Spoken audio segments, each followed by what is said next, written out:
ಆತ್ಮೀಯ H16 news ಅರ್ಥಾತ್ ಹೇ ಸೀತಾರಾಮ್ಗೆ ಸ್ವಾಗತ. ನಾನು ನಿಮ್ಮ MI ಅಥವಾ ಮಲ್ಲಪ್ಪ ಜೋದವಾರ್. ಆತ್ಮೀಯರೇ, ಇದೊಂದು ವಿಡಿಯೋ ನೋಡಿ. ನಮ್ಮ ಲಕ್ಷ್ಮಣ ಸವದಿಯವರು ಯಾವ ರೀತಿಯಾಗಿ ಉಗ್ರವಾಗಿ ಮಾತಾಡಿದಾರ, ಇದು ಬೇಕಿತ್ತಾ ಅನ್ನೋ ಪ್ರಶ್ನೆ ನಂತರದಲ್ಲಿ ಅವ್ರ ಮಾತನ್ನು ಮೊದಲು ಕೇಳಿ. IAS IPS ಕಲ್ತವಲ್ಲ, ನಾನು ನಿಮ್ಮಂಗ ಹಳ್ಳ್ಯಾಗದ ಸರ್ಕಾರಿ ಶಾಲೆ ಒಳಗದ ಕಬಡ್ಡಿ ಆಡ್ಕೊತು, ಚಿರದಾಟ ಆಡ್ಕೊತು, ದನ ಕಾಯ್ಕೊತು, ಟ್ರ್ಯಾಕ್ಟರ್ ಹೊಡ್ಕೊತು ಕೆಲವೊಬ್ರು ಮಾತಾಡ್ತಿರ್ತಾರೆ. ಒಬ್ಬ ಭಾಳ ನನ್ನ ಮ್ಯಾಗ ಪ್ರೀತಿ ಇರೋ ಒಬ್ಬ ಸ್ನೇಹಿತದ ಲಕ್ಷ್ಮಣ ಸವದಿ ಈ ವರ್ಷ ಟ್ರ್ಯಾಕ್ಟರ್ ಹೊಡ್ಯಾಕ ಕಳಿಸ್ತೀನಿ.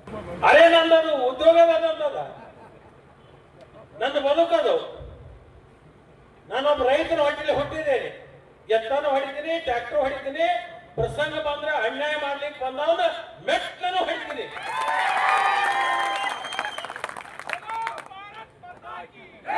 ಆ ತಾಕತ್ತು ನನ್ನ ಕ್ಷೇತ್ರದ ಜನ ನಾವು ಕೊಟ್ಟಿದ್ದಾರೆ. ಆ ತಾಕತ್ತು ನನಗೆ ನನ್ನ ಕ್ಷೇತ್ರದ ಜನ ಕೊಟ್ಟಿದ್ದಾರೆ. ನನ್ನ ಕ್ಷೇತ್ರದ ರೈತರ, ನನ್ನ ಕ್ಷೇತ್ರದ ಜನರ ಸ್ವಾಭಿಮಾನಕ್ಕೆ ಧಕ್ಕೆ ಆಗ್ಲಿಕ್ಕೆ ನಾನು ಬಿಡೋದಿಲ್ಲ. ಯಾರಾದ್ರೂ ಏನಾದ್ರು ಕನಸು ಕಟ್ಕೊಂಡಿರ್ಬೇಕು. ಏನು ನಮ್ಮ ತಾಲೂಕದಾಗ ಈ ತಾಲೂಕು ಮಾಡೋಣ ಅಂತ ಸಾಧ್ಯ. ಇಲ್ಲಿ ರೈತರ ಅಟ್ಟ ಅಲ್ಲ, ವಿಜ್ಞಾನಿಗಳದಾರ. ಇಲ್ಲಿ ದಿಲ್ಲಿಯಾಗ ಏನ್ ನಡೀತಿತ್ತು ಅನ್ನೋದು ಇಲ್ಲಿ ಇಲ್ಲಿ ಹೇಳ್ತಾರ. ಅಮೆರಿಕದಾಗ ಏನ್ ನಡೆದೈತೆ ಅನ್ನೋದು ಇಲ್ಲಿ ಹೇಳೋಣ ಬುದ್ಧಿವಂತರು ಜನ ಅದಾರ. ಇಲ್ಲಿ ನಡಂಗಿಲ್ಲ. ಇದು ಶಿವೋಗಿ ನಾಡ್ರಿ, ಇದು ಶಿವೋಗಿ ನಾಡಿದು. ಅವನು ಏನ್ ತಿಳ್ಕೊಳಕತ್ತಾರು, ಗಪ್ಪಿರಣ್ಣ ಇದು ಯಾಕೋ ಮಬ್ಬ ಆಗೈತಿ, ಇದು ಜನ ನಡ್ಸಕತೈತಿ ಅಂತ ತಿಳ್ಕೊಂಡ. ನನ್ನ ಮಾತಿನಿಂದ ಯಾವುದೇ ಸಮಾಜದ ವ್ಯಕ್ತಿಗಳಿಗೆ ಅದು ತೊಂದರೆ ಆಗಬಾರ್ದು, ಮನುಷ್ಯ ಕಾಶಿ ಆಗಬಾರ್ದು ಅಂತ ಕೇಳಿದ್ರಲ್ಲ, ನೋಡಿದ್ರಲ್ಲ. ನಿಜವಾಗಿ ಇಷ್ಟೊಂದು ಉಗ್ರ ಆಗಬೇಕಾಗಿತ್ತ ಲಕ್ಷ್ಮಣ ಸವದಿಯವರು? ಇಂಥದ್ದು ಪ್ರಸಿದ್ಧ ಅಲ್ಲವರು, ಭಾಳ ಸಂಯಮ ವ್ಯಕ್ತಿ ಅಂತ ನಾವು ತಿಳ್ಕೊಂಡಿದ್ದೀವಿ.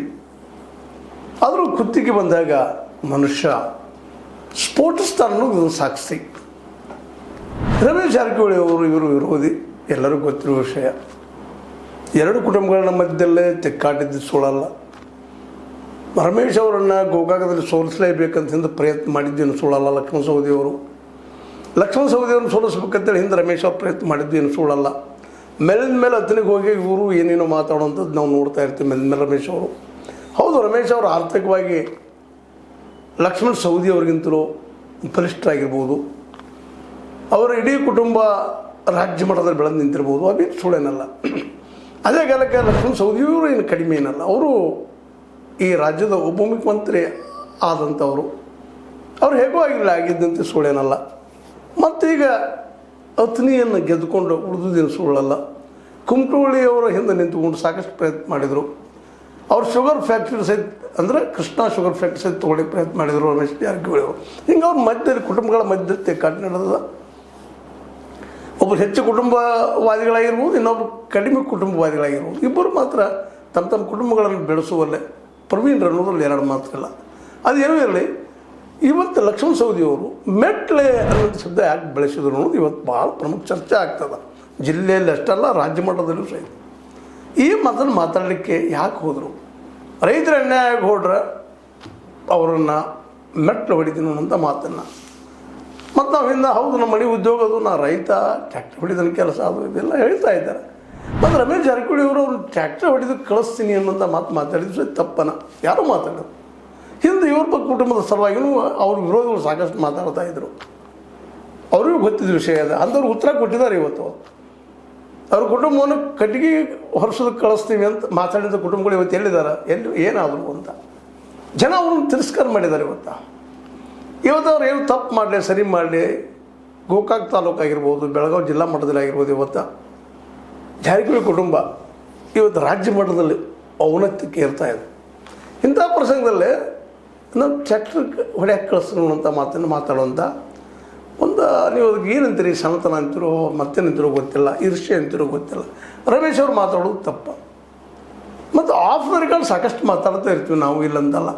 ಆನ್ ದ ರೆಕಾರ್ಡ್ ಮಾತಾಡಿದಾಗ ಅದಕ್ಕೆ ಉತ್ತರ ಕೊಡಲೇಬೇಕಾಗ್ತದೆ. ಅದಕ್ಕೆ ಲಕ್ಷ್ಮಣ ಸವದಿಯವರು ಈ ರೀತಿಯಾಗಿ ಇವರು ಇಂಥ ಉತ್ತರ ಕೊಡಬಾರ್ದಾಗಿತ್ತು. ಇದು ರಾಜಕೀಯದಲ್ಲಿ ಬರಬಾರ್ದು. ಈರ್ಷ್ಯಾ ರಾಜಕಾರಣ ಅಂದ್ರೆ ಇದು. ನೀವು ಯಾರು ಜನ ಸೇವೆ ಮಾಡ್ತಾ ಇದ್ದೀರಲ್ಲ, ಇಬ್ಬರೂ ಇಲ್ಲಿ ಗಮನಿಸ್ಬೇಕಾಗಿದ್ದೇನಪ್ಪ ಅಂದ್ರೆ, ನೀವು ಜನಸೇವಕರು, ಮಾಸ್ಟರ್ ಅಲ್ಲ. You are not leader, you are not the master on them. ಜನರ ಮೇಲೆ ನೀವು ಮಾಸ್ಟರ್ ಅಲ್ಲ, ನೀವು ಅವ್ರ ಸೇವಕರು, ಜನಸೇವಕರು ನೀವು. ಆ ಜನಸೇವೆ ಮಾಡಿದಾಗ ಈ ರೀತಿಯಾಗಿ ತಿಕ್ಕಾಡಬೇಕಾ, ಈ ರೀತಿಯಾಗಿ ಮಾತಾಡಬೇಕು ಒಬ್ಬರ ಬಗ್ಗೆ ಒಬ್ಬರು.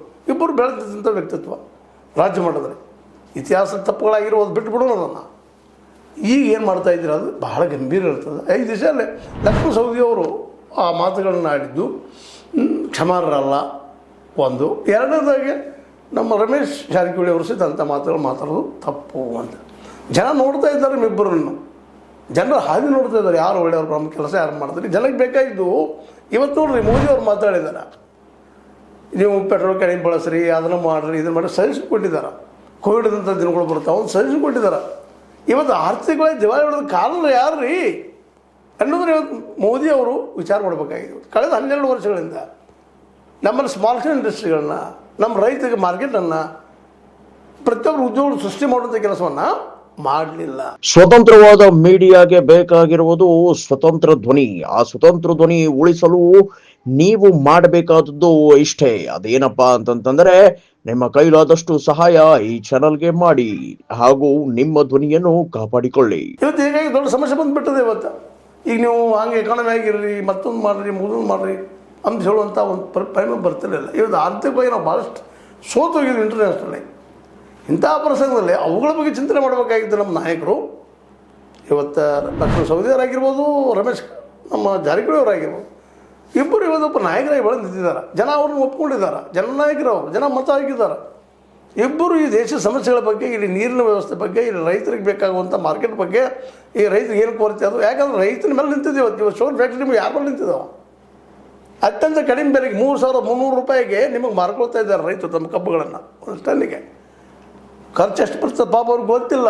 ಮುಗ್ಧರಿದ್ದಾರೆ ಅವ್ರು ರೈತರು. 4,500 ರೂಪಾಯಿ ಬರ್ತದೆ.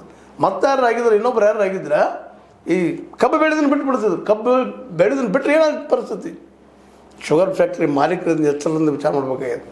ಇವತ್ತು ಏನಾದರೂ ನೀವು ರಾಜಕೀಯ ಮಾಡ್ತಾ ಇದ್ರೆ, ಯಾರೂ ಮಾಡಲಿ, ರಮೇಶ್ ಜಾರಕಿಹೊಳಿ ಮಾಡಲಿ, ಲಕ್ಷ್ಮಣ ನಮ್ಮ ಸವದಿಯವ್ರು ಮಾಡಲಿ, ರಮೇಶ್ ಕತ್ತಿ ಮಾಡಲಿ, ಬಳ್ಳಾರಿ ಜಾರಕಿಹೊಳಿ ಮಾಡಲಿ, ಬಾಲಚಂದ್ರ ಜಾರಕಿಹೊಳಿ ಮಾಡಲಿ, ಇನ್ನುಳಿದ ನಮ್ಮ ಅಶೋಕ್ ಪಟ್ಟಣ್ ಮಾಡಲಿ, ಕೌಜುರಿಗೆ ಅವ್ರು ಮಾಡಲಿ, ಯಾರು ಮಾಡ್ತಾರೆ ಮಾಡಲಿ, ಜಿಲ್ಲೆ ಅಲ್ಲ ರಾಜ್ಯದ ತುಂಬ ಯಾರು ಮಾಡಿದಿರೋದು ರೈತರ ಈ ಬೆವರಿನ ಮೇಲೆ.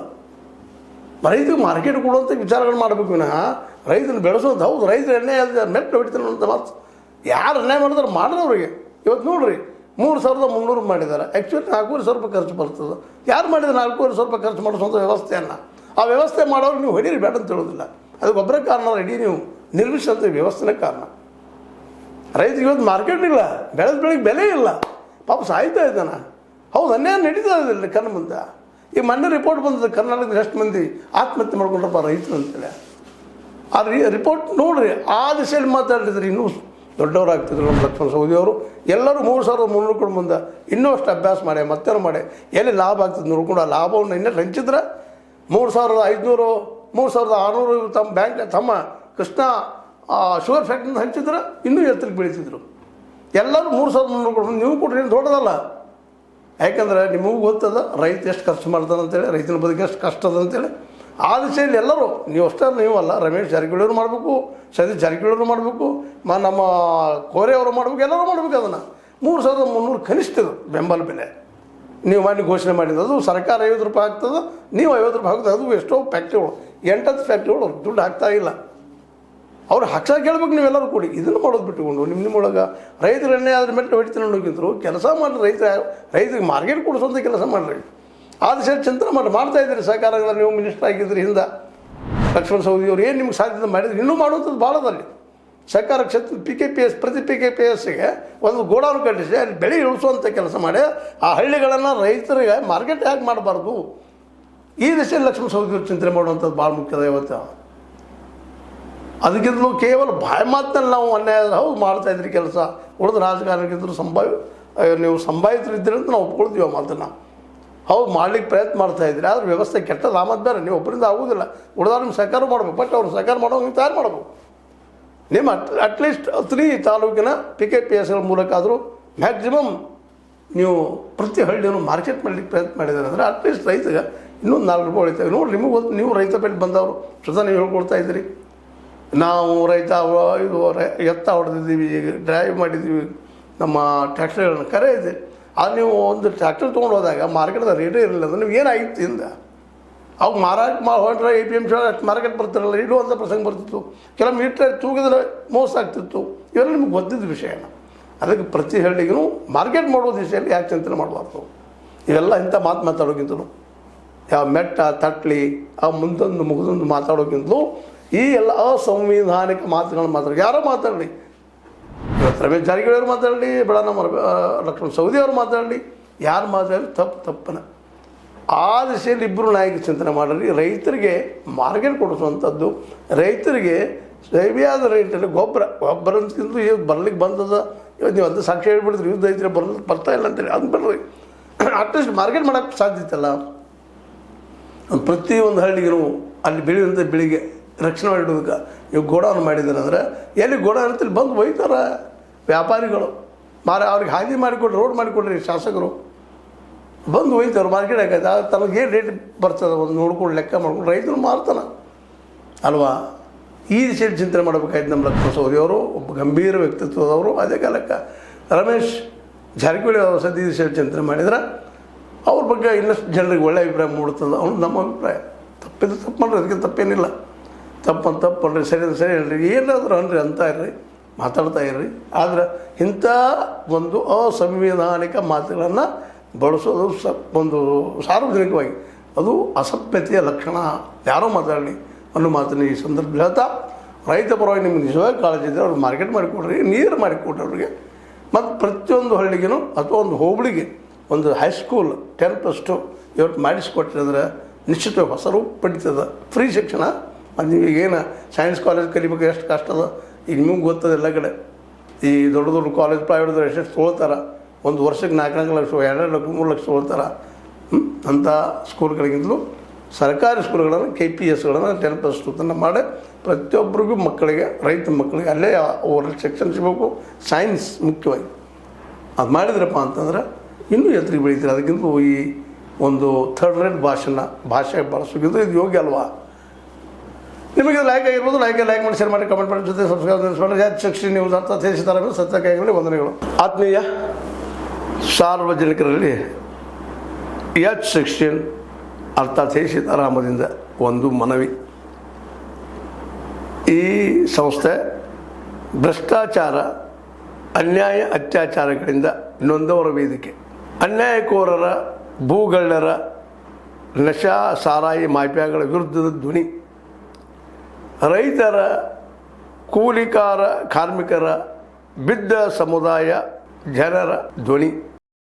ಬೆಂಬಲವಾಗಿ ನಿಂತು ತನುಮನ ಧನದ ಸಹಾಯಕ್ಕೆ ಸಾರ್ವಜನಿಕರಲ್ಲಿ ಕೋರಿಕೆ. ದಾನದ ಸಹಾಯ ನೀಡಿ ಸ್ವಾತಂತ್ರ್ಯ ಪತ್ರಿಕೋದ್ಯಮ ಉಳಿಸಿ ಬೆಳೆಸಿ. ವಂದನೆಗಳು. ತಮ್ಮನ್ನೇ ನಂಬಿರುವ ಮಲ್ಲಪ್ಪ ಇ ಜೋತಾವರ್. ಈ ಕೆಳಗಿನ QR ಸ್ಕ್ಯಾನ್ ಮಾಡಿ ಅಥವಾ ಈ ನಂಬರ್ ಅಂದರೆ 7411402405ಗೆ ಇಲ್ಲ 9686864852ಗೆ ನೀವು ಫೋನ್ಪೇ ಮಾಡಿ, Paytm ಮಾಡಿ ಅಥವಾ ಇನ್ನಾವುದೇ ಮಾಧ್ಯಮದಿಂದ ಗೂಗಲ್ ಮೂಲಕ ಸಹಾಯ ಮಾಡಿ ಈ ಪ್ರಾಮಾಣಿಕ ಪತ್ರಿಕೋದ್ಯಮವನ್ನು ಉಳಿಸಿ ಅಂತ ಮತ್ತೊಮ್ಮೆ ಮನವಿ. ವಂದನೆಗಳು.